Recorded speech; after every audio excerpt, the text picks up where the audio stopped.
ഹൈക്കോടതി വഴി വിവാഹമോചനം വേഗത്തിലാക്കി നൽകാമെന്നും ജീവിതത്തിലെ പ്രശ്നങ്ങൾ പരിഹരിക്കുവാൻ പൂജകൾ നടത്താമെന്നും വിശ്വസിപ്പിച്ചു. കാസർഗോഡ് ഉദുമ സ്വദേശിനിയായ സ്ത്രീയുടെ പക്കലിൽ നിന്നും ലക്ഷങ്ങൾ തട്ടിയെടുത്ത കേസിൽ പ്രതി പിടിയിൽ. കോട്ടയം മാനിക്കാട് സ്വദേശിയായ ആന്റണി വിൻസെന്റ് ആണ് കാസർഗോഡ് സൈബർ ക്രൈം പോലീസിന്റെ പിടിയിലായത്.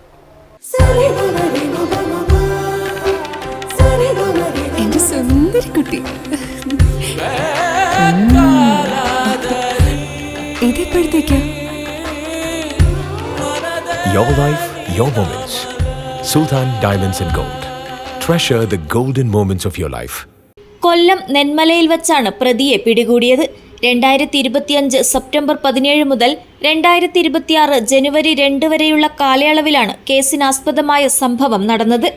ഭർത്താവുമായി പിരിഞ്ഞു കഴിയുകയായിരുന്ന സ്ത്രീയെ ഫേസ്ബുക്ക് വഴി പരിചയപ്പെട്ട പ്രതി ഫോണിലും വാട്സാപ്പ് വഴിയും നിരന്തരം ബന്ധപ്പെട്ട് വിശ്വാസം പിടിച്ചുപറ്റി. തുടർന്ന് വിവാഹമോചന നടപടികൾ ഹൈക്കോടതി വഴി എളുപ്പത്തിൽ തീർപ്പാക്കി നൽകാമെന്നും നിലവിലുള്ള ജീവിത പ്രശ്നങ്ങൾക്ക് പ്രത്യേക പൂജകൾ നൽകിയാൽ പരിഹാരം കാണാമെന്നും വിശ്വസിപ്പിച്ചു.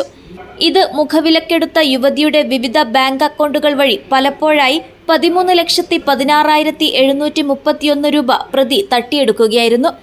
പരാതിയെ തുടർന്ന് കാസർഗോഡ് സൈബർ ക്രൈം പോലീസ് നടത്തിയ ശാസ്ത്രീയമായ അന്വേഷണത്തിലാണ് തെന്മലയിൽ വച്ച് പ്രതി കുടുങ്ങിയത്. സമൂഹ മാധ്യമങ്ങളിലൂടെ സൗഹൃദം സ്ഥാപിച്ച് നടത്തുന്ന ഇത്തരം സാമ്പത്തിക തട്ടിപ്പുകൾക്കെതിരെ പൊതുജനം അതീവ ജാഗ്രത പാലിക്കണമെന്ന് പോലീസ് മുന്നറിയിപ്പ് നൽകി. Kasaragod cyber crime police inspector incharge Nalinakshan പിയുടെ നേതൃത്വത്തിൽ SI സവ്യസാജി, ASI-മാരായ Ranjith Kumar PK, Dileesh M, Prasanth, civil police ഓഫീസർമാരായ സവാദ് അഷ്റഫ്, വിപിൻ എന്നിവരടങ്ങുന്ന അന്വേഷണ സംഘമാണ് സൈബർ സെല്ലിന്റെ സഹായത്തോടെ പ്രതിയെ പിടികൂടിയത്. News bureau, Kasaragod.